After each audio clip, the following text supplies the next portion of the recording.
আচ্ছা, প্রত্যেকদিন একই কাজ করতে কার ভালো লাগে? নমস্কার বন্ধুরা, আমি অরিজিৎ আর আমি শুরু করেছি একটা স্মল বিজনেস আজব বাজার নামে। আমাদের এই বিজনেসটা স্টার্ট করার অনেকগুলো কারণ আছে। তার মধ্যে একটা কারণ হলো আমাদের সবসময় একঘেয়েমি কাজ করতে হয় না। আমার প্রত্যেকদিন একই কাজ করতে একদম ভালো লাগে না। তার জন্য আমরা যে কাজগুলো করি প্রত্যেকদিন নতুন ধরনের আমাদেরকে কাজ করতে হয়। আমাদের বেশিরভাগ কাজ হয়তো একই ধরনের করতে হয়, কিন্তু সব কাস্টমারের ডিজাইনগুলো আলাদা থাকে। সেই হিসেবে আমাদের কাজ করতে খুবই এক্সাইটেড হই আর খুব ভালো লাগে কাজ করতে।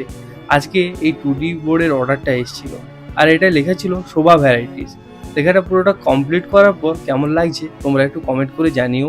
আর যারা এই ধরনের সাইনবোর্ড আমাদের কাছ থেকে অর্ডার করতে চাও, স্ক্রিনে দেওয়া নাম্বারে অবশ্যই যোগাযোগ করো। আর তোমাদের কেমন ধরনের কাজ করতে ভালো লাগে সেটাও জানিও। দেখা হচ্ছে পরের একটা ভিডিও নিয়ে। ততক্ষণের জন্য টাটা।